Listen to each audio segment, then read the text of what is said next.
Il est possédé, il avait perdu la raison.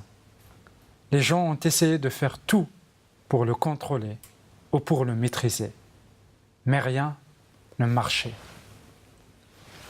Dans la dégradation dont il était, il est arrivé même au point de vivre dans un cimetière, de vivre dans les tombeaux et aussi de faire mal aux gens et pour lui-même. Il y avait une seule personne qui pouvait l'aider à redevenir un homme digne d'être appelé homme. C'est Jésus. Nous allons voir aujourd'hui la rencontre du démoniaque avec Jésus. Restez avec nous.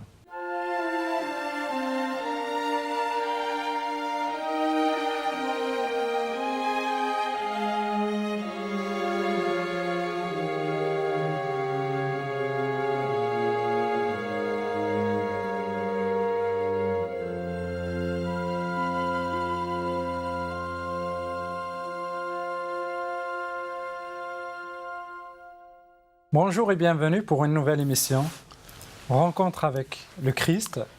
Nous allons découvrir d'autres textes, nous allons découvrir d'autres rencontres avec le pasteur Pierre Péchou. Bonjour et bienvenue Pierre. Bonjour Hanafi et bonjour à tous les amis qui nous écoutent. Aujourd'hui, tu veux nous parler ou nous enseigner sur la rencontre de Jésus avec un démoniaque. Oui, alors moi j'aime bien dire, sans vouloir t'embêter, qu'on va laisser la parole nous enseigner.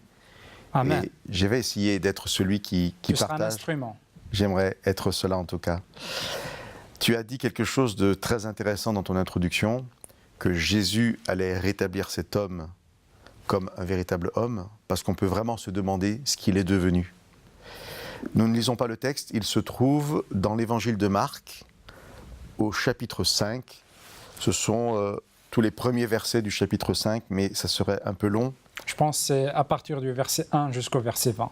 Voilà, du verset 1 au verset 20. Donc c'est un peu long à lire. On va résumer l'histoire. En tout cas, voilà, cet homme qui n'est pas du peuple de Jésus. On peut commencer comme ça, c'est intéressant à noter. Jésus a traversé le lac et il arrive en terre étrangère, en terre païenne. Et donc, la puissance de Dieu à travers Jésus va s'exprimer pour quelqu'un qui ne fait pas partie de ce qu'on appelle communément le peuple de Dieu. Pourquoi est-ce intéressant à noter ? Simplement parce que Dieu n'est jamais le Dieu d'un peuple, c'est le Dieu de toute la création, c'est le Dieu de tous les humains. Il n'a pas créé tous les humains pour qu'il choisisse un seul peuple. Il a, en fait, tous les hommes, toutes les femmes, ils appartiennent en réalité à Dieu. Voilà, ça c'est important donc à commencer par souligner cela. Une fois qu'on a dit cela, eh bien on va s'apercevoir, et j'invite vraiment nos amis à lire le texte dans Marc 5, on va s'apercevoir que Jésus n'est là que pour lui. Parce qu'il arrive, il débarque au sens propre du terme, parce qu'il sort de la barque, et une fois qu'il aura fini avec cet homme, eh bien il va remonter dans la barque. Donc il est vraiment venu ici pour une mission. Pour une mission, que pour un seul homme. Ça veut dire que Jésus peut prendre du temps pour une seule personne. Et qu'est-ce que nous entendons en disant cela ? Jésus est prêt à prendre du temps pour nous et pour nous seuls si nous en avons besoin. Combien est cher l'homme aux yeux vraiment de Jésus. Très précieux, très précieux. Alors cet homme en fait est rempli de démons. Et le texte nous dit, il a eu les fers aux pieds, on lui a mis des chaînes. Mais à chaque fois, il a pu briser, rompre les chaînes, briser les fers. Et personne n'avait la force de le maîtriser. Il était sans cesse dans les tombeaux et sur les montagnes, nuit et jour, criant et se blessant avec des pierres. Une situation catastrophique. Est-ce qu'il est encore homme ? Il ne vit même plus dans une maison. On peut l'imaginer nu ou avec très peu de vêtements. Que mangeait-il ? Qu'était-il devenu ? Personne ne peut le maîtriser. On est à l'opposé de ce qu'est la vie, de ce que nous voudrions pour nous-mêmes et bien sûr pour ceux qui nous sont chers, nos enfants ou d'autres personnes. Et je dis ça, et je parle de la famille, parce que cet homme a des démons. Et peut-être qu'un jour, nous a traversé cette idée à l'esprit, est-ce que moi aussi, je pourrais avoir un démon en moi? Ouais. Ou est-ce que mes enfants peuvent être avec des démons, possédés? Et si je n'y pense pas, d'autres vont y penser à ma place. Ouais. Est-ce que vous n'avez pas déjà entendu quelqu'un dire, celui-là, il doit avoir un démon? Oui, c'est commun. Et parfois, ces accusations peuvent nous faire du mal ou nous interroger. Ouais. Alors pourquoi je vous dis ça? Parce que on insiste, personne ne pouvait le maîtriser. Alors, je n'arrive pas moi à maîtriser parce que je ne suis qu'un homme, mais même des chaînes, des fers aux pieds. On peut imaginer la force. Difficilement, mais ouais, c'est ça. Aussi, mais malheureusement, c'est une force qui est dans Le mauvais côté. côté. Ouais. Il arrive même au point de faire mal à lui-même, de se faire mal. Alors on peut dire qu'il n'est pas responsable. Le texte va passer sous silence le pourquoi. Et si le texte n'en parle pas, ce n'est pas à nous d'en parler. Je dis ça aussi pour qu'on ne retombe pas dans le travers de dire mais sûrement il l'avait cherché. C'est sûrement de sa faute s'il est comme ça. Non. On constate simplement que c'est comme ça. Donc le passé ne nous intéresse pas. Il nous présente un état d'un homme qui est dégradé, Voilà. totalement dégradé. Quel que soit le passé, qu'il soit ou non responsable, ce n'est pas important. Ce qui est important, comme tu l'as dit, c'est le présent, cet état, et on ne peut rien faire. Et nous insistons là-dessus parce que, je vais vous lire maintenant ce qu'il suit. Jésus vient de débarquer, de poser les pieds sur la terre ferme. Jésus avance, et je vous lis dans Marc au chapitre 5, le verset 6.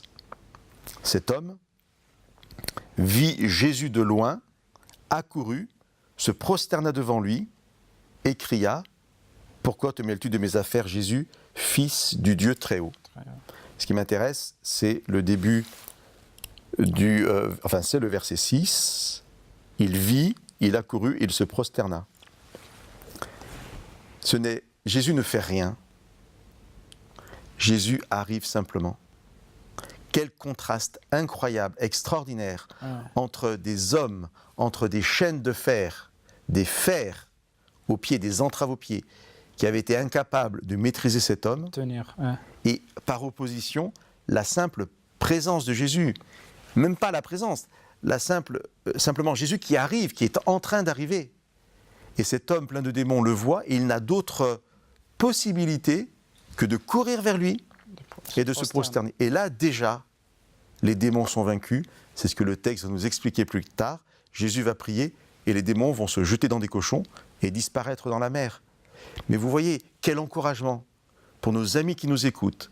Si jamais ils pouvaient penser que peut-être, un jour, des gens qui sont chers à leur cœur, un fils, une fille, pourraient avoir un démon, qu'il n'y a aucune possibilité humaine. Simplement... Demandez le nom de Jésus. Simplement ça. On voit, imaginons-nous la scène, on voit Jésus qui arrive. Simplement, voilà, apercevoir Jésus qui vient, et déjà le démon est vaincu. Quel encouragement extraordinaire. Est-ce que les démons sont conscients que cet homme qui vient est différent? Qu'est-ce qui se passe en réalité? En fait, la Bible nous explique que les démons connaissent Jésus. Les démons sont des anges déchus, des esprits du mal.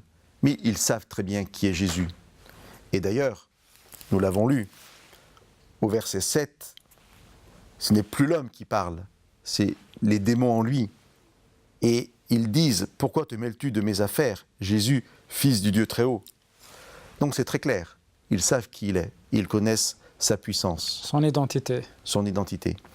Alors moi j'insiste vraiment là-dessus, au risque vraiment de vous casser un peu la tête peut-être, mais c'est vraiment important. Non, c'est quelque chose de très, très important. Oui, parce que on est dans un monde aussi aujourd'hui cruel, où les gens parfois ils ne savent pas qu'est-ce qu'ils font, où les gens parfois ils sont possédés.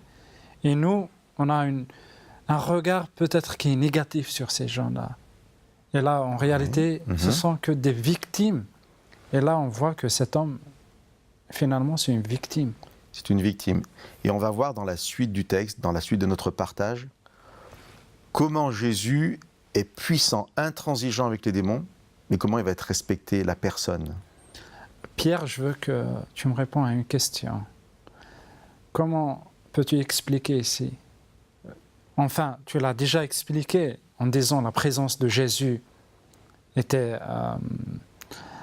suffisait pour que les démons en fait soient vaincus. Mais aussi l'effort humain d'un côté et la présence de Jésus d'un autre côté. Parce que le centre, c'est cet homme qui était possédé, qui a perdu la raison. Et là, il y avait des efforts humains et il y a la présence de Jésus. Comment peux-tu nous expliquer ça? Les efforts humains de la part des personnes qui voulaient le maîtriser. Le contrôler et le maîtriser. C'est dans la nature humaine de vouloir faire les choses par soi-même, de vouloir régler les problèmes par soi-même. Ouais. Il y a des situations où on peut, très facilement. Il y a des situations où on ne peut pas. Je parlais tout à l'heure, j'ai prononcé les mots « bonne nouvelle ». Et ici, on a un exemple typique de la toute-puissance de Dieu. Dans un autre passage de la Bible, les disciples posent une question à Jésus et Jésus répond « Ceci, ce que vous demandez, est impossible aux hommes. Oui. » Et je trouve que c'est une très belle réponse, c'est très libérateur. Dieu est en train de nous dire « Vous ne cassez pas la tête, vous ne pouvez pas, c'est impossible pour vous. » Pourquoi c'est une bonne nouvelle? Parce que quand on veut réaliser une bonne chose, c'est impossible à faire, mais, et Jésus continue, tout est possible à Dieu. Amen. Elle est là la bonne nouvelle, bien sûr. C'est-à-dire, je dois laisser Dieu agir dans ma vie. Je dois laisser Jésus venir à moi parce que lui soumet toute mauvaise chose à sa puissance. Et on voit ici dans ce texte, quand toutes les tentatives des hommes pour maîtriser cet homme n'ont pas pu, en fait, aider cet homme pour qu'il soit libéré ou pour qu'il soit guéri. Et là, c'est le début, c'est la fin pour dire maintenant, c'est Dieu qui doit intervenir. Il n'y a que Dieu qui peut. Et dans notre monde aujourd'hui aussi, il y a pas mal d'institutions qui sont en place pour aider. Et on apprécie ça parce que les hommes, ils ont cette volonté peut-être d'aider. On prend exemple des gens qui sont addicted, des gens qui sont, comment dirais-je en français, ils dépendent de la drogue. Dépendants, tout à fait. Dépendants et tout. Alors,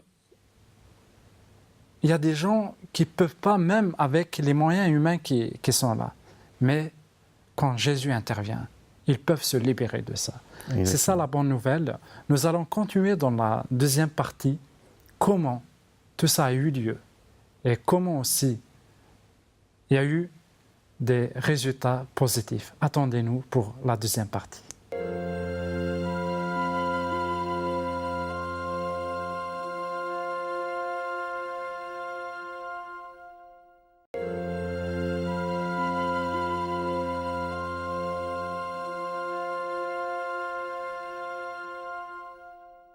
Bonjour et bienvenue pour la deuxième partie de notre émission. Nous avons vu la rencontre de Jésus avec le démoniaque. Ce que les hommes n'ont pas pu faire, Jésus l'avait fait. N'est-ce pas, Pierre? Eh oui, nous avons déjà appris une très belle chose, c'est que la simple présence de Jésus fait que cet homme rempli de démoniaque va se jeter à ses pieds. La victoire est déjà acquise. Et dans la suite du texte, tous les démons qui sont dans cet homme vont partir dans des cochons, et les cochons vont se jeter dans la mer et mourir. Et tu disais tout à l'heure quelque chose de très intéressant, que parfois, tout ce que les hommes veulent mettre en place pour régler des situations sont inefficaces. Tu parlais d'institutions, de soins par exemple. Ça ne veut pas dire qu'il ne faut pas utiliser ces institutions. Elles sont parfois voulues par Dieu, même très souvent. Dieu nous a fait le privilège de la connaissance scientifique qui nous permet... D'avoir des docteurs, d'avoir des institutions aujourd'hui qui nous aident. Bien sûr. Alors, tu parles des docteurs, c'est très bien. C'est-à-dire, si j'ai mon enfant qui est malade, Je ne vais pas dire parce que Dieu peut tout, je n'envoie pas mon enfant chez le médecin. Ouais. Je vais l'envoyer chez le médecin, je vais faire confiance dans l'institution, mais par contre, je vais prier en demandant à Dieu de bénir le médecin dans sa faculté à comprendre la maladie de mon enfant. C'est un travail d'équipe en quelque sorte. Que le médecin d'ailleurs, soit croyant ou non, je peux demander à Dieu d'utiliser cet homme qui a la connaissance à bon escient pour qu'il puisse guérir mon enfant. Voilà. C'est pour dire que ces institutions, même il y a une bonne volonté pour faire du bien, il y a toujours des insuffisances, il y a toujours des limites. Et nous pouvons croire que Dieu, et même être sûr que Dieu peut pallier à ces insuffisances et utiliser ces institutions pour des guérisons, pour des soins divers. Alors, aussi, un point peut-être rapidement, Pierre, il faut faire la différence entre être malade et posséder. Oui. Honnêtement, il y a très peu de possession de nos jours. Mais j'ai presque envie de dire que ce n'est pas très important peut-être de comprendre ce qu'il y a au cœur de la maladie de la personne. Ce qui est important, c'est d'entendre que la présence de Jésus guérit et délivre. Parce qu'autrement, on peut s'enfermer vraiment dans des peurs, dans des superstitions, parce qu'on va y mêler les démons, et donc tout de suite ça nous dépasse. Là, on est complètement perdu, parce qu'on sait très bien que ce n'est pas en allant chez un médecin qu'on va pouvoir aider la personne. Alors, on va chez le médecin parce que la personne semble malade, et puis on peut prier Dieu en disant, voilà, tout appartient, toi tu sais tout, merci de veiller, de délivrer la personne, et de croire que cette victoire que Jésus a dans notre petite histoire, que Jésus a sur les démons, c'est une puissance toujours active aujourd'hui, et que Jésus est capable de toutes les délivrances. Ce qui veut dire qu'on ne perd rien si on demande à Jésus une guérison. Que ce soit bien sûr. Sur un ordre psychologique, mais aussi sur un ordre spirituel. C'est qu'il y a toujours prier, c'est un avantage en fait. Demander à Jésus de venir, ou il va assister le médecin pour qu'on soit vraiment délivré, ou il va faire lui-même le boulot à 100% parce qu'il est là et les démons ne peuvent rien faire devant lui. Très bien résumé, Anafi. Voilà, on ne perd rien, on gagne tout. Et on va voir aussi tout à l'heure comment Jésus attend que nous l'autorisions à agir. On le verra dans la suite du texte. Ouais. Alors, j'ai parlé de cochons parce que nous sommes dans un pays, j'avais dit, étranger. C'est évident que dans le pays de Jésus, il n'y avait pas d'élevage de cochons. Mais ici, on est dans une terre étrangère. Ouais. Et les démons vont rentrer dans les cochons et se jeter dans la mer. Et les villageois sont avertis. Là, on est à la campagne, on n'est pas dans le village, bien sûr, puisqu'il y a un élevage de cochons, il faut qu'ils aient beaucoup d'endroits pour manger. Et donc, quelqu'un est allé avertir les villageois. Et les villageois vont arriver. Les villageois connaissent la situation de cet homme. Ils savent sa souffrance. Et je vais lire une partie de l'histoire. Nous sommes toujours dans l'évangile de Marc, au chapitre 5. Chapitre 5, oui. Et je vais lire, ça reprendra un peu ce que je viens de résumer, à partir du verset 14. Ceux qui faisaient paître les cochons s'enfuirent et répandirent la nouvelle dans la ville et dans les hameaux, et les gens vinrent voir ce qui s'était passé. Ils arrivent auprès de Jésus et voient le démoniaque assis, vêtu, et avec toute sa raison, lui qui avait eu énormément de démons, et ils eurent peur. On va s'arrêter, Anafi, si tu le veux bien, sur le passage que je viens de lire. C'est intéressant parce que cet homme est toujours appelé démoniaque alors qu'il n'a plus de démons. Peut-être parce qu'on le reconnaît, on sait de qui on parle. Peut-être aussi parce que c'est comme ça qu'il est continué à être vu par les personnes de la ville et des hameaux. Et c'est plus qu'un village en fait. Et parfois, les gens nous enferment dans une image, nous enferment dans une identité, même si nous changeons, même si Dieu agit avec puissance dans notre vie. Il reste toujours le démoniaque. Même si Dieu nous délivre, les gens nous ont enfermés dans une image. Ça, c'est très difficile, Ouais. c'est beaucoup de souffrance, c'est une réalité. On est souvent mis dans une catégorie, mis dans une case, et les gens ne nous en sortent pas. Et d'ailleurs, le texte que j'ai lu nous dit que les gens ont eu peur. Le changement Fait peur. fait peur. C'est très intéressant. Parce que un auditeur qui est avec nous aujourd'hui peut avoir rencontré Jésus, peut avoir vécu un changement très positif, et que ce changement ne soit pas accepté, Ouais. et même, pire que ça provoque la peur chez ceux qui le connaissent. Ça va loin quand même. Hein. Il y a aussi un autre point, Pierre, c'est Mhm. que, parce que tu avais lu jusqu'au verset 15, Oui, mais le verset 16, il dit, ceux qui avaient vu ce qui s'était passé leur racontèrent ce qui était arrivé au démoniaque et l'histoire des cochons. Là, on voit, en fait, les gens sont venus, ils ont vu, c'est comme s'ils ont vu deux scènes. Une, c'est celle de cet homme qui était, en fait, qui est guéri. mhm, Et la deuxième, c'est la perte des cochons. Alors, on a un seul miracle, deux scènes. Quel est le point ou quel est le côté dont les gens se focalisent, se sont concentrés en fait? Comment expliquer que les gens sont venus et là, il y a deux scènes, celle du démoniaque et celle des cochons? Parce que le texte le précise ici. Une chose qu'on n'a pas dite, je crois, Hanafi, c'est qu'il y avait 2000 cochons qui sont morts à ce moment-là. Donc c'est évident que financièrement, c'est une perte énorme pour la ville, pour les propriétaires des cochons. Et ce que tu es en train de dire, c'est que quand tu parles de deux scènes, c'est qu'il y a le constat de la perte de ces 2000 cochons et le constat qu'un homme, un seul, qui était un mort-vivant, on peut dire ça, hein, il vivait dans les tombeaux, c'est peut-être pas pour rien d'ailleurs, Ouais, que tout c'est au un début, signe.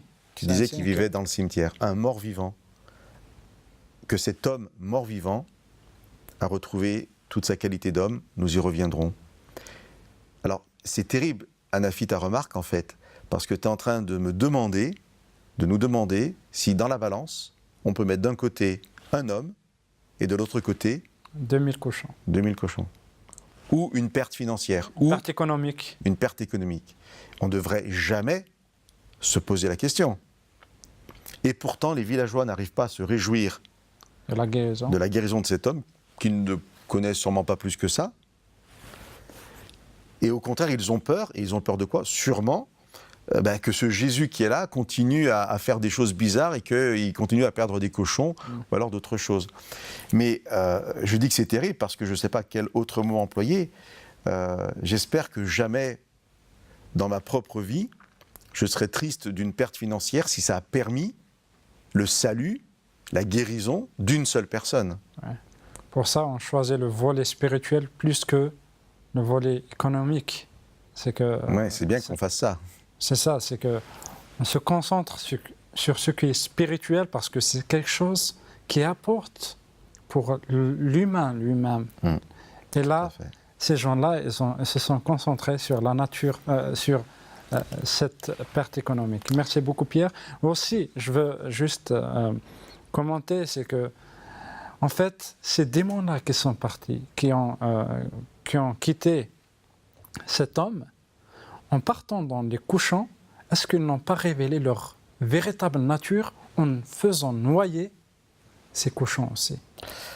Oui, de toute façon, c'est des démons, hein, donc il fallait... C'est la mort. En fait. C'est la mort, rien C'est d'attendre ce qu'ils d'autre. souhaitent pour tout le monde. Et c'est la mort, et d'autre côté, on a cet homme, donc, qui va être présenté comme étant assis, vêtu, et avec toute sa raison. Et tout ça est important. Assis, c'est-à-dire, voilà, il n'est plus à être obligé de bouger parce que rien ne pouvait le retenir. Il est tranquille, assis, vêtu. Ça, c'est très important parce que lorsqu'on est nu, on a perdu sa dignité, on a perdu son intimité, et Jésus lui rend ça aussi. On peut le regarder, on peut le voir. Il est rétabli dans toute sa dignité. Et ça, c'est vraiment très intéressant. Assis, vêtu et avec toute sa raison. Mais comme nous venons de le dire, eh bien, les gens ne peuvent pas se réjouir de ça parce qu'ils ont perdu de l'argent et du coup, ils vont supplier Jésus de partir. Et Jésus, en fait, va partir parce que Jésus nous laisse la liberté de l'accueillir ou pas. Et là, c'est un peu triste, mais on voit que ces hommes demandent à Jésus de partir et Jésus remonte dans la barque et disparaît. Il ne force personne. Par contre, cet homme est guéri et Jésus va l'envoyer dans toutes les villes de la région pour annoncer cette bonne nouvelle de délivrance, de guérison et de salut. Merci beaucoup Pierre pour ces éclaircissements. Si vous voulez prendre contact avec nous, vous avez toujours le Facebook, vous avez Skype, vous avez notre numéro de téléphone. Vous pouvez aussi nous écrire par email. Dieu veut que tu sois vraiment libéré de toutes les chaînes que les hommes peuvent faire pour toi, ou il veut que tu sois heureux, sans te forcer, mais juste de le suivre et de l'accepter. À bientôt et merci.